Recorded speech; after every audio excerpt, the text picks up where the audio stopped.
102페이지에 주택 임차인은 요즘 그 시사성이 있는 문제가 여러분들 그 임대차 3법 있었지 않았어? 그 임대차 3법 만들어서 임차인이 쫄딱 망했네 막 그러잖아 지금. 그것이 계약갱신 요구권 때문에 그런 거예요. 그래서 임차인은 기간 만료 전 6월에서 2월까지 사이에 여러 번이다 1회에 하나서다. 근데 이게 왜 자꾸 이렇게 물어보냐면 상가는 10년을 넘지 않는 범위 내에서 제한 없이 할 수 있었어. 근데 주택은 딱 한 번만 하자는 거야. 그리고 기간도 상가는 6월에서 한 달 전에 하지만 주택은 6월에서 2개월 전에 갱신 요구해본다 그 말이야. 그러면 이제 갱신 요구하게 되면 임대인은 갱신을 거절할 수가 없고, 그래서 갱신 요구했을 때 갱신이 되잖아. 그럼 효과는 존속기간은 몇 년으로 막 갱신 요구했을 때 존속기간은 2년으로 보게 되고, 그냥 임차인은 언제든지 나간다고 할 수 있어. 그러니까 이것 때문에 임대인이 보호를 받지 못한다는 거예요.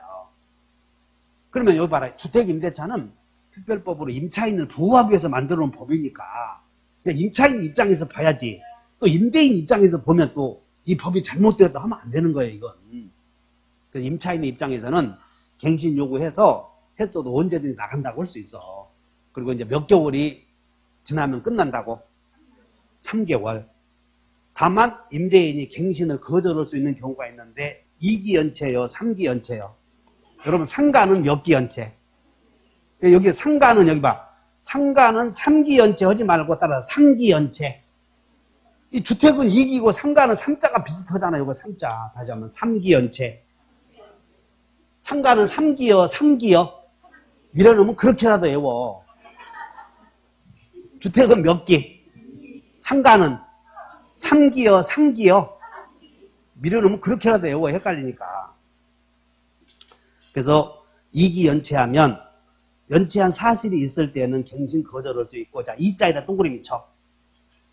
그 다음에 두 번째는 거짓 그 밖에 부정한 방법인데, 거짓이 넓은 개념이야, 부정 넓은 개념이야.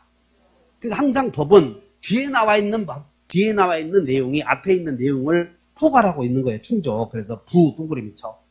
그 다음에 합의하에 상당한 보상을 제공제. 그 다음에 목적물의 멸실로 목적 달성하지 못할 경우 동그라미. 그 다음에 동의 없이 동그라미. 그 다음에 임차인이 의무를 현저 위반했다. 현 동그라미. 그 다음에 계약 체결 시 구체적으로 고지하고 전부 또는 일부분이요, 대부분이요. 대 동그라미. 점유회복이 필요한 경우. 그 다음에 중과실로 파손한 경우 중 동그라미. 그 다음에 임대인 또는 2촌 이내요 직계 존비속이야. 존비속, 존속비속이 실거주 하려고 할 때는 거절할 수 있지. 그러니까는 거절할 수 있는 경우가 몇 개요? 9개. 근데 상가는 9번만 없어. 상가는 9번만. 자, 이제 외워본다. 이부제 없이 못한다. 현대중, 실거주. 그렇게는 아예 외워놓으면 돼. 그 다음에 이제 4번 봤더니, 임차인이 갱신 요구했더니, 임대인이 실거주 목적으로, 실거주 목적으로 거절했다가 뒤통수 친 거예요. 그럼 제3자에게 임대했어. 이 경우, 임차인에게 손해를 배상해야 되는데, 환산 월차임 3개월 분이나 자기에게 받은 돈과 새로 자기는 원래 월세 100만 원 주었는데 새로 임차인에게 200 받은 거예요. 그럼 차액이 100이 아니야? 2년분의 차액. 몇 년분? 그 다음에 실제 입은 손해액 중 그냥 높은 금액이다 알던데. 자, 여러분들 3위손 중 높은 금액. 거기다가 3위손이야, 3위손. 3위손 외워. 거절 당시 환산 월차임 3개월분 3. 그 다음에 차액 얼마? 2년 2. 그 다음에 실제 입은 손해액 중 낮은 금액, 높은 금액. 세 가지 중에 선택할 수 있다. 이렇게 외워놓으면 돼. 그 다음에 그 대항력 발생 시기에 아까 동그라미 2번 봤더니 전차인이, 자, 아까 봐라. 전차인이 주민등록을 마치고 거주하던 중 임차인이 된 경우에는 언제라고 그랬어? 이전 등기 되면 즉시. 그 양가로 2번에 2번, 3번만 봐. 해봐.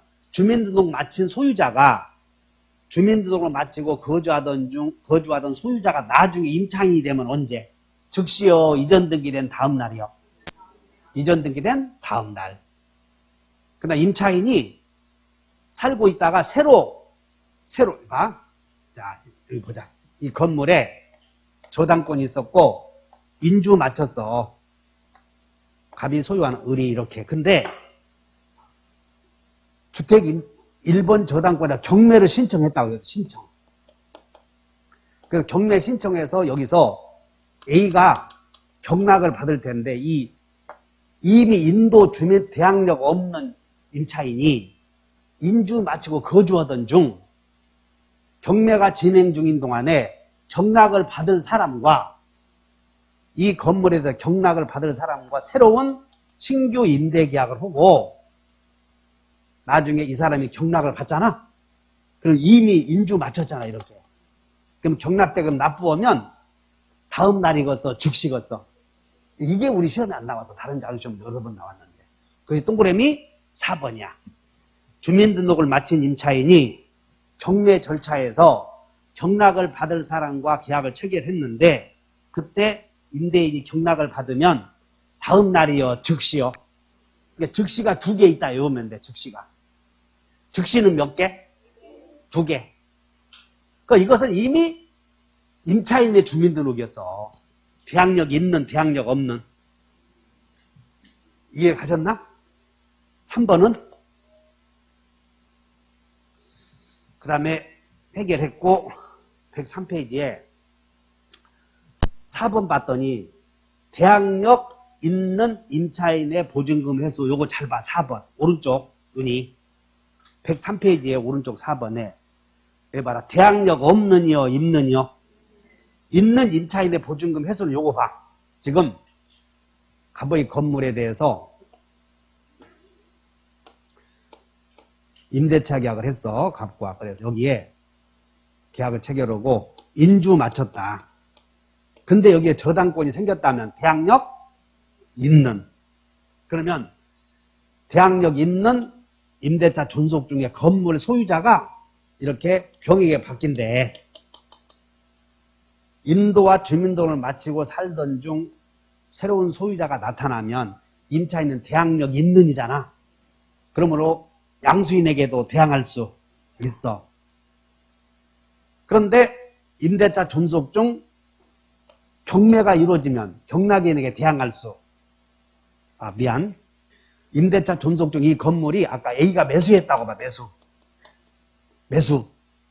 그러면 임차인은 임대차 존속 중 대항력 있는 임대차에서 살던 중 새로운 소유자가 나타나면 임차인은 새로운 소유자에게도 대항할 수 있어. 그래서 기간이 종료되면 새로운 소유자에게 보증금 내놓으시 하든가 아니면 이 새로 건물을 산 사람이 사람이 못 쓸 사람이라면 원래 임대인과 계약을 해지하고 나갈 수가 있어. 선택할 수 있다고. 따라서 대항력 있는 여기 다시 한번 봐. 지금 이 을은 갑과 임대차 계약을 체결하고 인도 주민등록을 마쳤어. 근데 건물이 이렇게 팔리면 임대인은 사용 수익하게 해주지 못하지. 그래서 임차인은 원래 임대인과 계약을 파기하고 나갈 수가 있어. 대항하지 않고. 그래서 임대차 존속 중 임차물의 양도가 이루어지면 임차인은 대항하거나 아니면 해지하고 나가거나 선택할 수 있어. 그리고 임대차 존속 중 새로운 소유자가 나타나면 이 시점에서는 보증금 내놓으실 사람이 누구예요? 이 시점에서는 갑이야, 갑. 왜? 해지했으니까. 알아들었나? 근데 임대차 존속 중 임차물의 양도가 이루어지고 임대차가 종료되었잖아. 그럼 종료되었다면 대항했어, 안 했어요?